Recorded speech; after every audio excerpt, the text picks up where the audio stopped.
No sound. Ah! No, we're gonna sound. This is being quite goofy. Hey, good morning. This is the 5 a.m. Mester Scrum Show. I am Greg, Mester Scrum Master and Agile Coach, and it is about 6:36. So it's a little bit later, but it's a midweek. It was a long day yesterday. And by the way, did I say I was Greg, Mester Scrum Master and Agile Coach? But I said it was a 5 a.m. Mester Scrum Show, right? But I am Greg, Mester Scrum Master and Agile Coach, and here we talk about Scrum and Agile, practical, tactical way.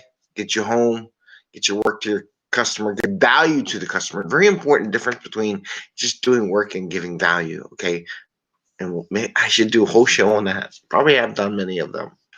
And have a little fun along the way. So we get a little goofy every once in a while, and we show Coca-Cola and Mentos experiments and rocket experiments and trains and just fun stuff and bugs. I got my bug. He's always around. It's a pretty cool bug. Anyway, hope you. Oh, and sometimes Star Wars characters. You shall follow my new Scrum Guide 2020. We have to change everything because Scrum Guide 2020 changed. We have to change all our documentation. That is what the senior Agile accountant had said today. We need to change all the documentation to match the new Scrum Guide. Or we just say we don't follow Scrum anymore and we don't play anything and we just do something different. I like that. We don't spend money. We just say we don't follow Scrum. Okay. We're not going to follow Scrum anymore because they changed the guide. It's different from what we do. There we go. Goofed up. Oh, God. That's what you get for not having sleep and waking up, right? Waking up early. So anyway, there's a new Scrum Guide out. New Scrum Guide 2020.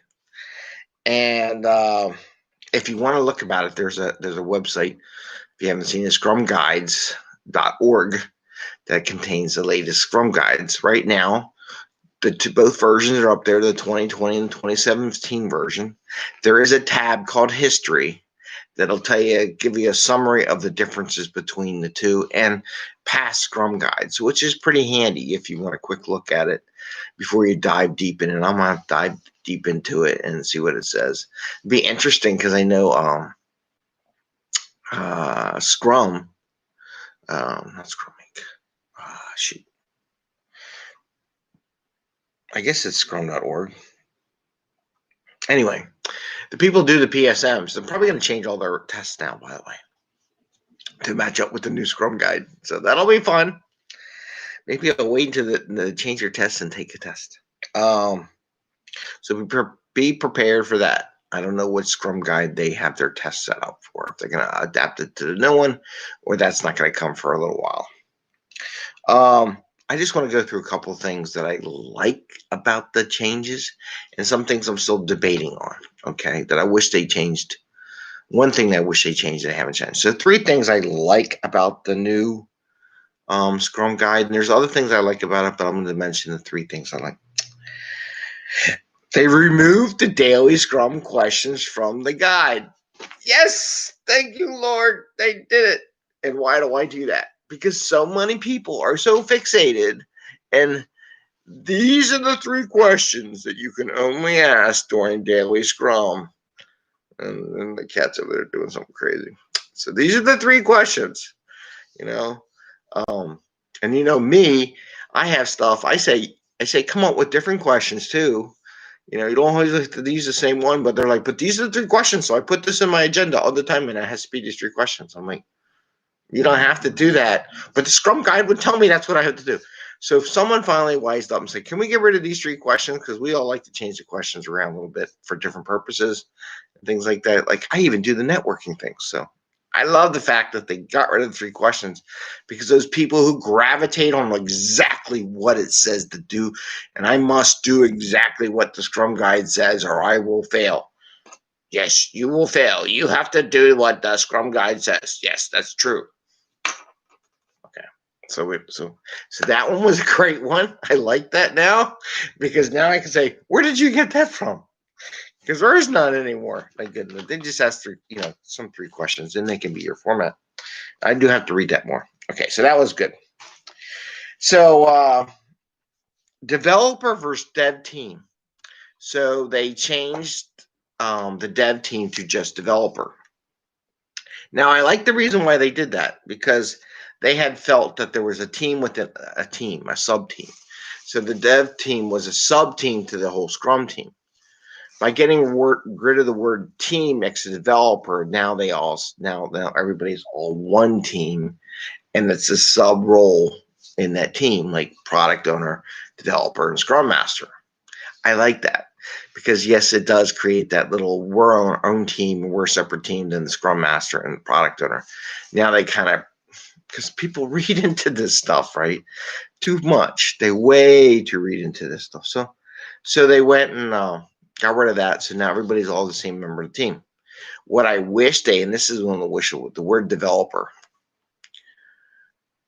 I don't know what the word would be. Wasn't part of this process what they did, but the word developer,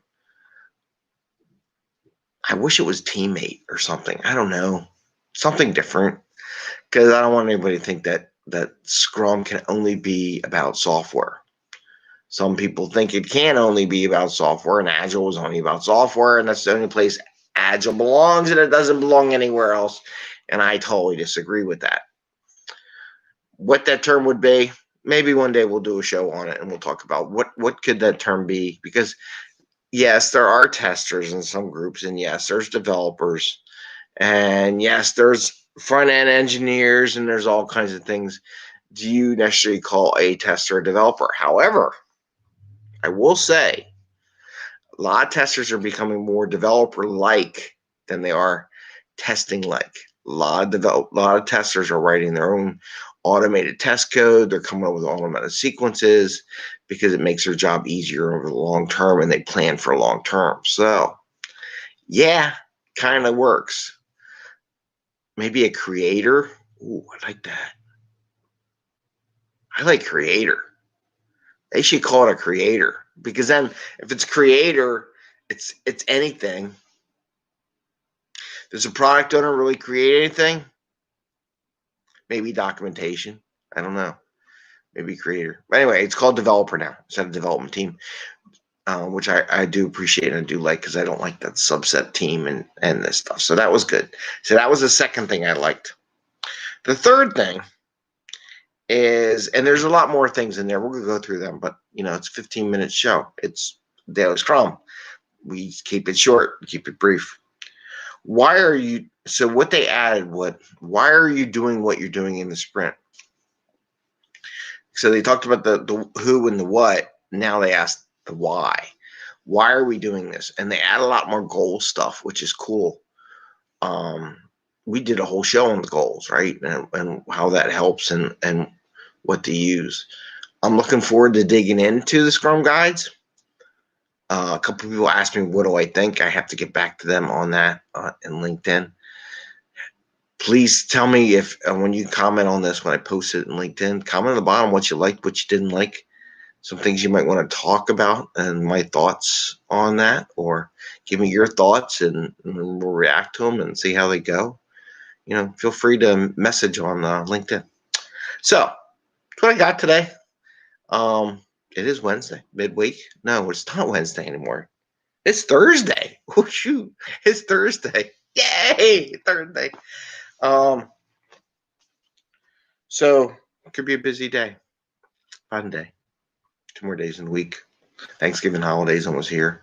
Hope everybody took into account Thanksgiving during the sprint capacity planning and their velocity planning, your commitments, right? Funny thing is when they don't do it, so we do it every year. How do you not do it? We forgot every year. Same thing with December. My favorite part about December is a year end. Stuff's coming down. People burn out. Definitely going to be a lag in what we get done. And then they full up schedule like mind-blowing numbers of work they're going to do in December. And a lot of organizations lay off their teams, like December 15th or 2 weeks before the end of the year so they can close out the books. It's like, well, if you normally lay off the teams, then how are you going to be a full-blown team and process during that period? Because there's going to be a lot of turmoil, a lot of change that we're not supposed to do that Scrum. But we do. That's just something to think about. Anyway, have a great day. That was depressing. Oh, gosh. Anyway, we have a new Scrum Guide. Yay! Give us a thumbs up if you like the show. And ring the little bell. And we'll go through we got tons of material now because they got a new Scrum Guide. So we could talk Scrum Guide from now until the end of the year. Every little paragraph, and I was going to do that anyhow kind of thing, but I guess now it's really important to do because